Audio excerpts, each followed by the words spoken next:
அனைவருக்கும் வணக்கம். இன்றைக்கி நம்ம எதை பற்றி பார்க்க போகிறோம் அப்படின்னா, முக்கியமான ஒரு விஷயத்தை பற்றி தான் இன்றைக்கி நம்ம பார்க்க போகிறோம்.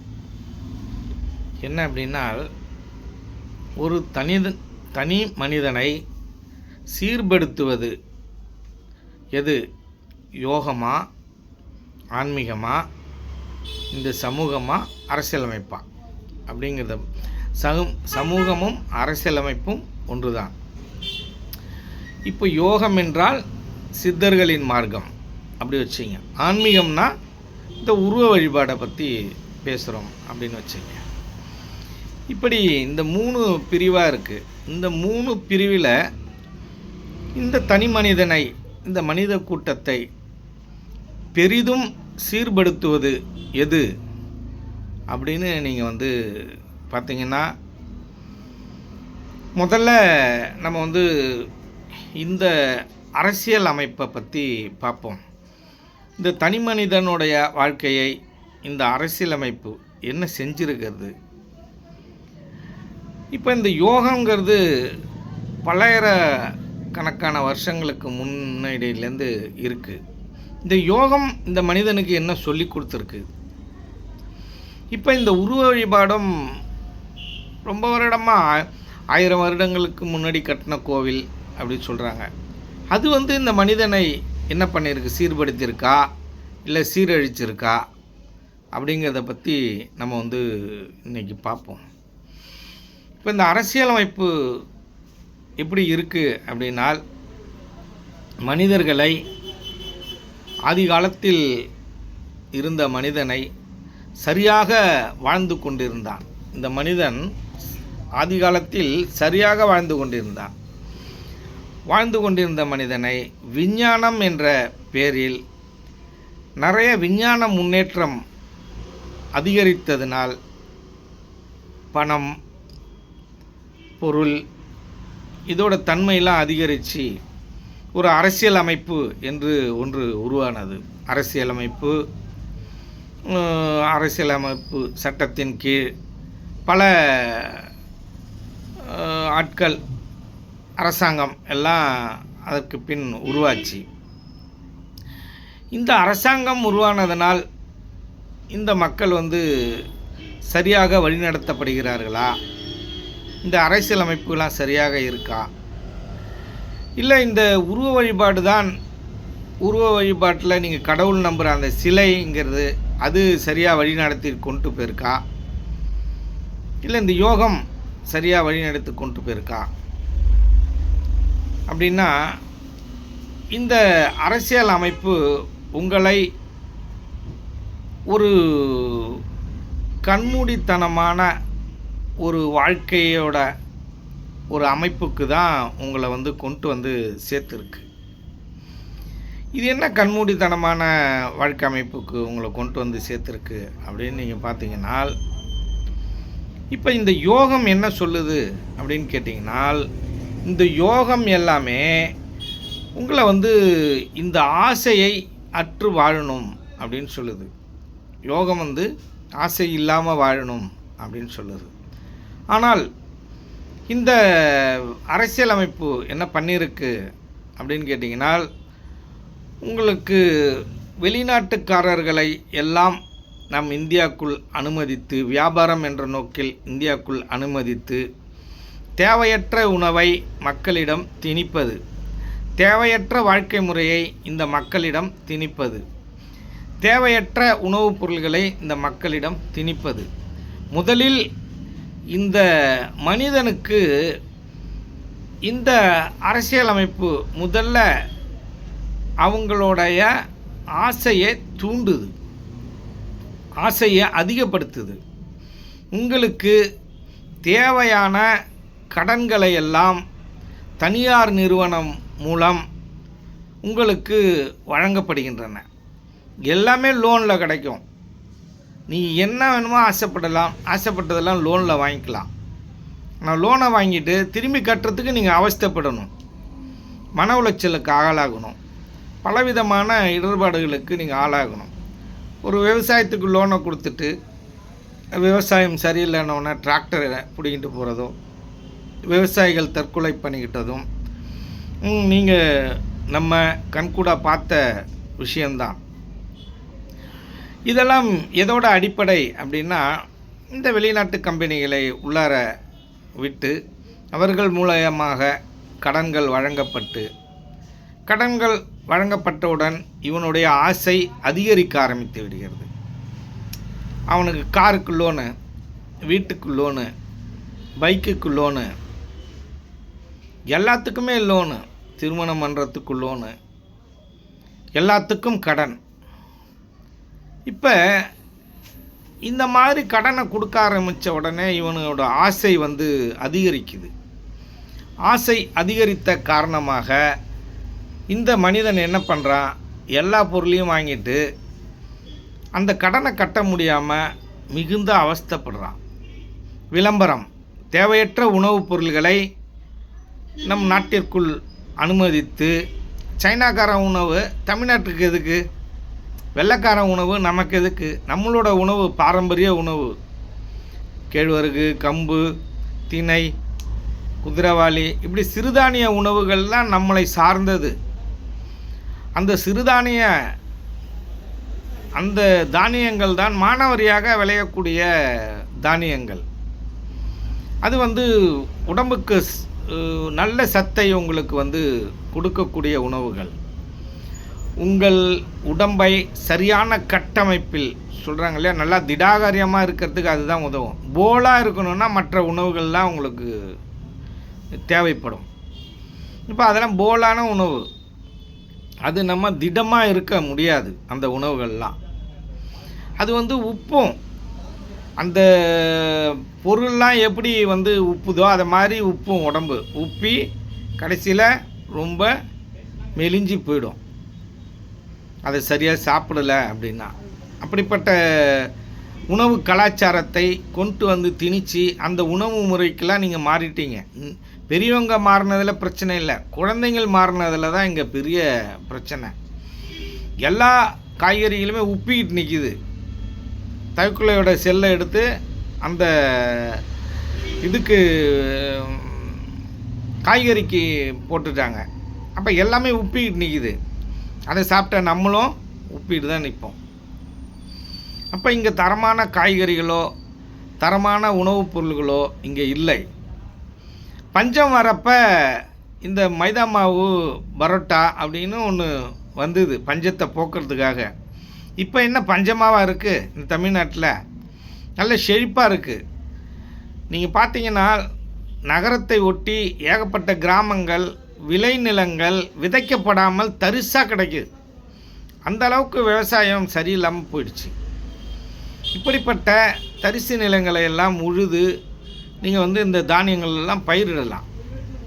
அதை விட்டுட்டு தரிசு நிலமாக கிடக்குது. அதற்கெல்லாம் இந்த அரசியலமைப்பு உதவணும். அது இல்லாமல் நீங்கள்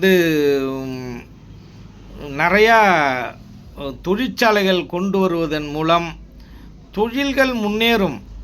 ஆனால் இங்கே இயற்கை வளங்கள் அழிக்கப்படும் என்பதை நாம் தெளிவாக தெரிந்து கொள்ள வேண்டும்.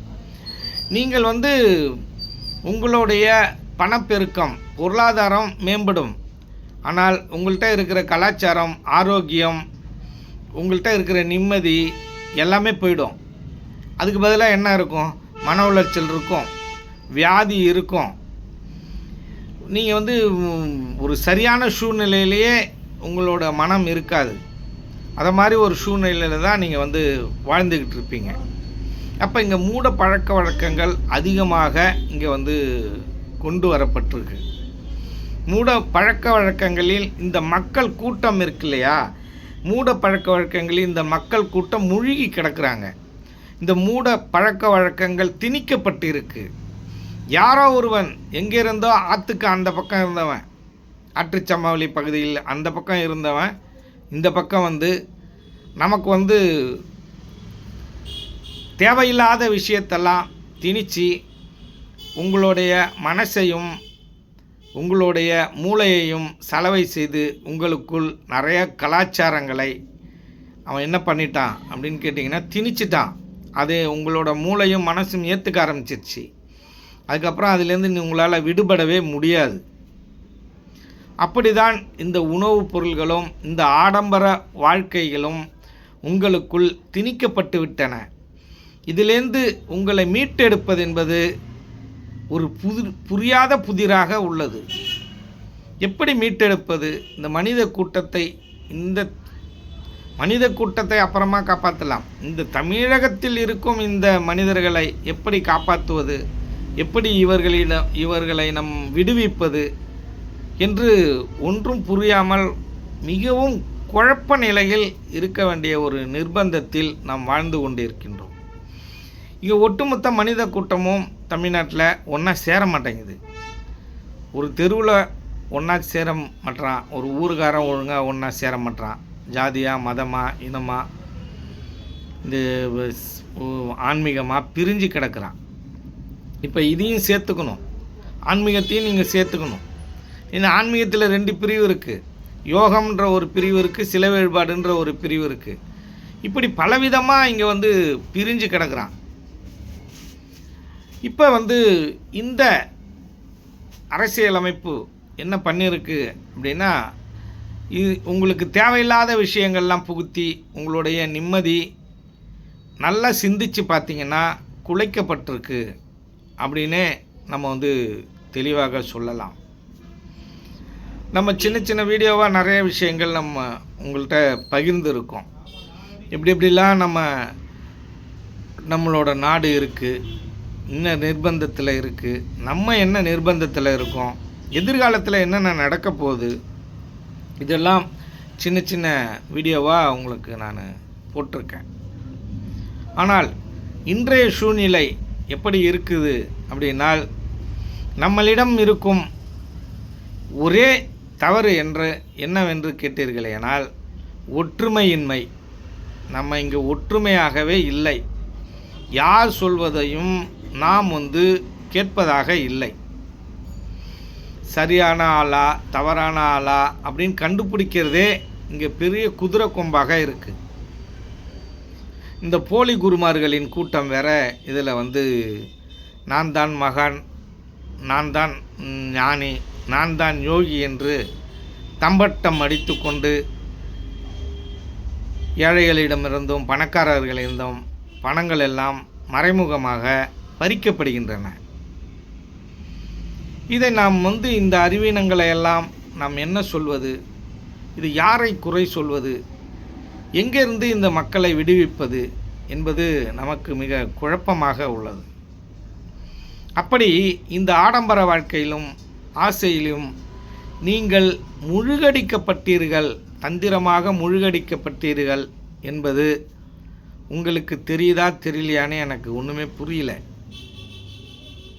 ஆனால் நீங்கள் உட்கார்ந்து ஆழமாக நீங்கள் சிந்தித்து பார்த்தீர்களேனால் நான் சொல்வதெல்லாம் முழுமையான உண்மை என்பது உங்களுக்கு தெளிவாக புரியும். ஒரு மனிதன், ஒரு ஆண் எவ்வளவு நிர்பந்தங்களை சமாளிக்கிறான், எவ்வளவு பிரச்சனைகளை சந்திக்கிறான், எவ்வளவு சங்கடங்களை தாண்டி செல்கிறான் என்று நாம் பார்த்தோம் என்றால், இங்கே அவன் மிகப்பெரிய மன உளைச்சலுக்கு ஆளாகிறான். காலையில் எழுந்ததிலிருந்து அவன் குடிக்கும் பொருள், அவன் உண்ணும் பொருள் எல்லாமே விஷமாக உள்ளது. அப்போ இந்த மனிதர் கூட்டத்தை பற்றி இங்கே யாருக்கும் எந்த விதமான அக்கறையும் இல்லை. இந்த 3 பேர் தான் இங்கே இந்த நாட்டிற்கு தூண்களாக இருக்கிறார்கள். அவர்களுக்கு தான் எல்லா சலுகையும் இருக்குது. யார்? அரசு ஊழியர்கள். இவர்களுக்கு, அந்த அரசு ஊழியர்களில் இந்த காவல்துறை அப்படின்னு ஒன்று இருக்குது, அவர்களுக்கு, இந்த அரசியல்வாதிகளுக்கு, இவர்கள்தான் இந்த நாட்டை ஆண்டு கொண்டிருக்கிறார்கள். ஆனால் நாம் இந்த நாட்டை ஆளுவது போல மக்களாட்சி மக்களாட்சி அப்படின்னு சொல்லிக்கிட்டு இருக்காங்க. இது எந்த அளவுக்கு பொய் அப்படிங்கிறது உங்களுக்கு தெரியுதா தெரியலையா அப்படிங்கிறத நீங்கள் கமெண்டில் சொல்லுங்கள். நிறைய பேர் நம்ம வீடியோ அதிகமாக பார்க்குறதுங்கிறது ரொம்ப குறைவாக இருக்குது. ஏன் அப்படின்னா எளிமையாக போடுறதுனால. ஆன்மீகம்னாலே நீங்கள் என்ன நினச்சிக்கிட்டு இருக்கீங்க, நமக்கு சம்மந்தம் இல்லாத ஒன்றுன்னு நினச்சிட்ருக்கீங்க. ஆன்மீகம் என்பது ஒன்று மட்டும்தான், இந்த யோகம் என்ற ஒன்று மட்டும்தான் உங்கள் வாழ்க்கையை சீர்படுத்தி உங்களுக்கு உண்மையான தத்துவங்களை போதிக்கிறது என்பதை நீங்கள் எப்பொழுதும் மறந்துவிடக்கூடாது. ஆனால் ஆன்மீகம் என்றால், இந்த யோகம் என்றால் நமக்கு சம்பந்தமில்லாத ஒன்று போல நாம் ஓடிவிடுகிறோம். நமக்கு இதெல்லாம் தேவையில்லைப்பா அப்படின்ட்டு போயிடுறோம். அப்போ காலையிலேருந்து நம்ம சாப்பிட்ற உணவு எல்லாமே தேவையில்லாத உணவாக இருக்குது. மன உளைச்சல், டிராஃபிக்கில் மாட்டிக்கிட்டு மன உளைச்சல், ஆஃபீஸில் போனால் அந்த மேனேஜர் அவர்களால் மன உளைச்சல், அப்புறம் நம்ம வீட்டுக்கு தேவையான பற்றாக்குறை இருக்குது இல்லையா, சம்பளம் பற்றாக்குறை, இதெல்லாம் அதனால் மன உளைச்சல், தேவையற்ற இங்கேருந்து போக்குள்ளே பைக்கு மோதுகிறது, மக்கள் கூட்டம் எல்லாம் ஒரே நகரத்தை நோக்கி பயணம் செய்வது, இப்படியெல்லாம் இல்லாமல் நாம் பறந்து விரிந்து வாழ்வதற்கான முயற்சிகளை எடுக்க வேண்டும். வெள்ளைக்கார ஐடி கம்பெனியில் நீங்கள் போய் மாட்டிக்கிட்டு அவஸ்தைப்பட்டு வேலை செஞ்சு சம்பாரித்து பணம் 50,000 1,00,000 சம்பாதிக்கிறீங்க, 3 லட்சம் கூட சம்பாதிக்கிறீங்க. ஆனால் நிம்மதி இருக்கா? நிம்மதி இங்கே இல்லவே இல்லை அப்படின்னே சொல்லலாம். ஒருத்தவன் எளிமையாக 10,000 சம்பாதிக்கிறான், ஒரு கிராமத்தில் வாழுறான், அவனே விவசாயம் பண்ணிக்கிறான், அழகாக வாழுறான், சின்ன குடிசை, ஆனால் அவன் ரொம்ப நிம்மதியாக இருக்கான். ஏற்கனவே ஒரு பதிவு போட்டிருந்தேன், இந்த உலகத்திலே இந்த 3 பேர் ரொம்ப நிம்மதியாக இருக்காங்க மனிதர் கூட்டத்தில். யார் அப்படின்னா, இந்த குறவர்கள் கூட்டம் அப்படின்னு ஒன்று இருக்குது. அந்த குறவர்கள் கூட்டம், அதுக்கு அடுத்தாற்போல் இந்த குறவர் கூட்டத்தை அடுத்தது இந்த மன வளர்ச்சி குன்றிய அந்த குழந்தைகள், அதுக்கப்புறம் சின்ன குழந்தைங்க. இந்த 3 தான் இங்கே நிம்மதியாக இருக்காங்க. மற்றவர்கள்லாம் இங்கே நிம்மதியாக இருக்காங்களா? இந்த 3 பேரும் தான் இங்கே நிம்மதியாக இருக்காங்க. மற்றவர்கள்லாம் இங்கே நிம்மதியாக இருக்காங்களா அப்படின்னு பார்த்தீங்கன்னா அது கேள்விக்குறியாக தான் இருக்குது. ஆகவே இந்த சமூகம், இந்த அரசியலமைப்பு நம்மளை எங்கு கொண்டு போய் நிறுத்திருக்கு அப்படின்னா, ஆசையை தூண்டி கடனாளியாகவும் மன உளைச்சல் படுபவனாகவும் நிம்மதியற்ற மனிதனாகவும் கொண்டு போய் வச்சிட்ருக்கு. அப்போ இதுக்கு அடுத்தாற்போல் இந்த ஆன்மீகம் என்ற போர்வையில், ஆன்மீக பூமி என்ற போர்வையில் இந்த சிலை வழிபாடுகள் எல்லாம் இந்த மனித வாழ்க்கையை சீர் செய்கிறதா அப்படின்னு நீங்கள் பார்த்தீங்கன்னா இல்லை. இந்த மனித வாழ்க்கையை எந்தளவிலும் அது சீர்படுத்தவில்லை என்றே நாம் சொல்லலாம். ஏற்கனவே இங்கே இந்த பொருளாதாரம், அவங்கவுங்க வாங்குகிற சம்பளம் அவங்கவுங்களுக்கே பத்தாது அப்படின்ற ஒரு சூழ்நிலையில் இந்த பக்தின்ற பேரில், ஆன்மீகன்ற பேரில் வருகின்ற திருவிழாக்கள், அவங்க செய்கிற பிரார்த்தனைகள், இந்த குலதெய்வ வழிபாடு அப்படிங்கிறது, இந்த குலதெய்வ வழிபாடுன்றது கூட ஏற்றுக்கலாம், வருஷத்துக்கு ஒரு தடவை ஏதோ பண்ணுவீங்கன்னு நினைக்கிறேன். ஆனால் அந்த உயிர் பலியிடுதல் என்பது தவறானது என்று வள்ளலார், ஆன்மீகவாதிகள், யோக மார்க்கத்தில் எல்லாம் வலியுறுத்தப்படுகிறது. எந்த உயிரையும் கொல்வதற்கான எந்த தகுதியும் எந்த உயிருக்கும் இல்லை என்பதை நாம் தெரிந்து கொள்ள வேண்டும். அப்படி இந்த ஆன்மீகம் அப்படியே இருந்தாலுமே அதை வாங்கணுன்னால உங்களுக்கு செலவழிக்க தானே வைக்கிது. இந்த ஆன்மீகங்கிறது, இப்போ ஒரு கோயிலுக்கு போகிறீங்க, சூடம் வாங்கணும், சாம்பிராணி வாங்கணும், வத்தி வாங்கணும், அர்ச்சனை பொருள் வாங்கணும், அர்ச்சனை சீட்டு வாங்கணும், அப்புறம் எந்த கோயில் எங்கே இருக்கோ அங்கே தேடிக்கிட்டு போகணும். இது எல்லாம் உங்களுக்கு பண விரயமா இல்லையா? பண விரயம். அதுக்கப்புறம் இந்த குழந்தைங்களை அழைச்சிட்டு போயிட்டு அதுங்களுக்கு தூங்க கூட முடியாமல், அதுங்களுக்கு மலங்கழிக்க முடியாமல், சிறுநீர் கழிக்க முடியாமல், நடந்து போய் கால் வலிக்க நடந்து போய் அவஸ்தைப்பட்டு உடல் ரீதியாகவும் நீங்கள் வந்து அலக்கழிக்கப்படுறீங்க. சில பேருக்கு ஜுரம் வந்துடும், மாத்திரை போடுற நபர்கள்லாம் இருப்பாங்க, மாத்திரையை எடுத்துகிட்டு போகணும், மாத்திரையை மறந்துடுவாங்க, அப்புறம் பார்மசியாக தேடிக்கிட்டு இருப்பாங்க. இப்படி நிறைய நடைமுறை சிக்கல்லாம் நிறைய இருக்குது. இப்படி ஆன்மீகங்கிறது அப்படி தான் இருக்குது. இப்போ உங்களுடைய பணம், காசு இது எல்லாம் பறிக்கப்படுதா இல்லையாங்க? பறிக்கப்படுது. உண்டியலில் பணமாக போட்டுட்டு வரீங்க.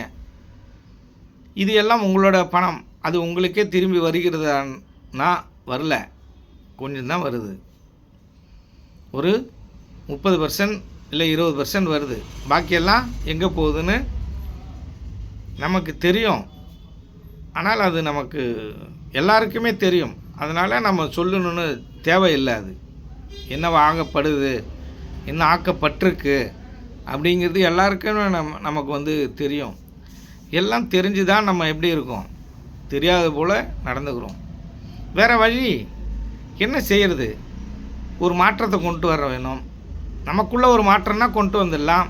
இந்த சமுதாயத்தில் ஒரு மாற்றம், இந்த தமிழ்நாட்டில் ஒரு மாற்றம், இந்த இந்தியாவில் ஒரு மாற்றம் கொண்டு வர முடியுமா? நிறைய பேர் பொண்டாட்டி புருஷன் பேச்சை கேட்க மாட்டான், புருஷன் பொண்டாட்டி பேச்சை கேட்க மாட்டான், பிள்ளைங்க அப்பா பேச்சை கேட்க மாட்டேங்குது.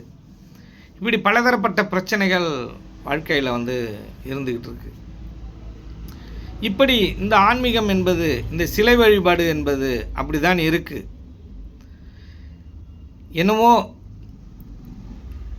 அந்த சிலை என்னமோ ஓடுற மாதிரி எல்லாம் கூட்டமாக ஒரே நாளில் போய் நின்றுக்கிறீங்க. ஏன் கொஞ்சம் கொஞ்சமாக போனால் என்ன?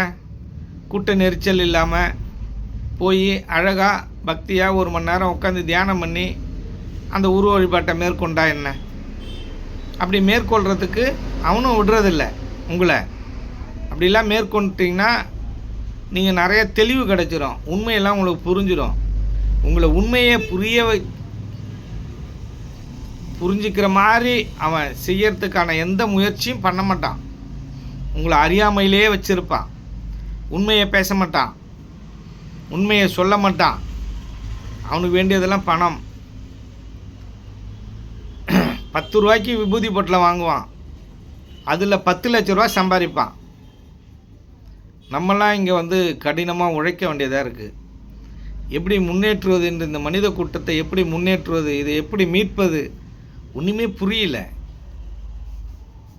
நம்ம மேற்கொண்டு நம்ம முயற்சி பண்ணிக்கிட்டே தான் இருக்கோம். அதற்கான முயற்சிகள்லாம் செஞ்சுக்கிட்டே தான் இருக்கோம். கொண்டு போய் இந்த போலி கௌரவமானங்கிட்ட கோடியாக பணத்தை கொட்டுறான். கொட்டி என்ன பிரயோஜனம்? இந்த தமிழ்நாடு ஏதாவது முன்னேறி இருக்கா? இந்த மக்கள்கள் முன்னேறி இருக்காங்களா? இந்த காமராஜர் அவரோட காலத்தில் இந்த 26,000 ஸ்கூல்களை திறந்தாங்க. அதுக்கப்புறம் இந்த ஸ்கூல்கள் திறக்கப்பட்டிருக்கா? அதுக்கப்புறம் தனியார் ஸ்கூல் தான் நிறையா திறந்துருக்கு. அவன் தான் கோடியாக சம்பாதிக்கிறான். கவர்மெண்ட் ஸ்கூல் அதுக்கப்புறம் அதிகரிக்கப்பட்டிருக்கா இல்லை மூடப்படுது? அப்போ இதெல்லாம் என்ன சொல்கிறது? எப்படி நம்ம சீர்படுத்திக்கிறது? இப்போ இந்த போலி ஆன்மீகம், இந்த உருவ வழிபாடு நமக்கு நிம்மதியை கொடுத்துருக்கா? கூட்ட நெரிச்சலில் போயிட்டு அவஸ்தைப்பட்டுக்கிட்டு நம்ம வந்து அங்கேருந்து வரோம். வந்தால் ஒரு சில பேர் சொல்கிறீங்க, என்ன சொல்கிறீங்க அப்படின்னா, நான் வேண்டுவது நிறைவேறிடுச்சு அப்படின்னு சொல்கிறீங்க.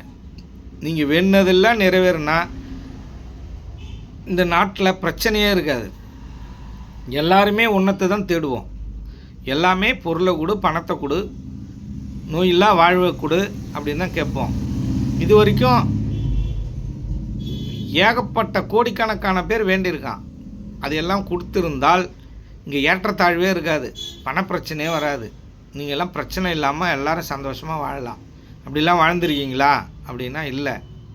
நீங்கள் 1000 வேண்டினீங்கன்னா அதில் 10 தான் நடக்கும். அது நீங்கள் வேண்டலனாலும் நடக்கும். யதார்த்தமாக நடக்கிறது. காக்கா உட்கார பணம்பழம் விழுந்த கதை தான். கடவுள் இல்லை அப்படின்னு சொல்கிறவன் 96 வயசு வரைக்கும் வாழ்ந்துருக்கான். கடவுள் இருக்குன்னு சொன்னவன் 30 வயசுலேயே செத்துடுறான். இது எல்லாம் எதை பொறுத்தது? அவன் ஆரோக்கியத்தை பொறுத்தது, கர்மாவை பொறுத்தது. இதை நாம் தெளிவாக தெரிந்து கொள்ள வேண்டும். இந்த மூட பழக்க வழக்கங்களில் நாம் சிக்கி தவிக்கக்கூடாது. என்பதை நாம் தெளிவாக தெரிந்து கொள்ள வேண்டும். அப்படிலாம் இருக்கா அப்படின்னா அப்படிலாம் இல்லை. கடவுள் இங்கே வந்து கொடுக்க ஆரம்பிச்சிட்டாரு அப்படின்னா இந்த உலகத்தில் பிரச்சனையே இருக்காது. எல்லாம் அமைதியாக வாழலாம், எல்லாம் ஒத்துமையாக வாழலாம். இந்த இராணுவம் என்ற ஒன்றே இருக்கவே இருக்காது. இப்போ கடவுள் இருந்தால், அவர் கருணை உள்ளவராக இருந்தால் இந்த இராணுவத்தை ஒழிச்சிருக்க மாட்டாரா? எல்லா நாடும் ஒற்றுமையாக வாழ்ந்திருக்காதா? நம்ம எல்லாம் ஒற்றுமையாக இருக்க மாட்டோமா? நமக்கெல்லாம் தேவையானது கிடைச்சிருக்காதா? அப்படின்னு நம்ம வந்து யோசித்து பார்க்கணும். இதையெல்லாம் ஆழ்ந்து யோசித்து பார்த்தால் இந்த சிலை வழிபாடும் நம்ம வாழ்க்கையை சீரழித்திருக்கிறது, தேவையில்லாத பிரச்சனைகளை ஊட்டியிருக்கிறது, நம்மளை செலவை அதிகமாக ஆக்கியுள்ளது என்பதை நாம் தெளிவாக தெரிந்து கொள்ள வேண்டும். இதெல்லாம் நீங்கள் சிந்திச்சு பாருங்கள். இப்போ நான் என்ன சொல்கிறேனோ அதை வந்து நீங்கள் வந்து ஏற்றுக்க வேணாம். உங்கள் வாழ்க்கையில் போட்டு பாருங்கள். ஏற்கனவே உங்கள் வாழ்க்கை முறை எப்படி இருந்தது அதெல்லாம் பாருங்கள். பின்னோக்கி கொஞ்சம் பாருங்கள். எதையோ பின்னோக்கி பார்க்குறோம், இதெல்லாம் ஆழ்ந்து சிந்திச்சு பாருங்கள்.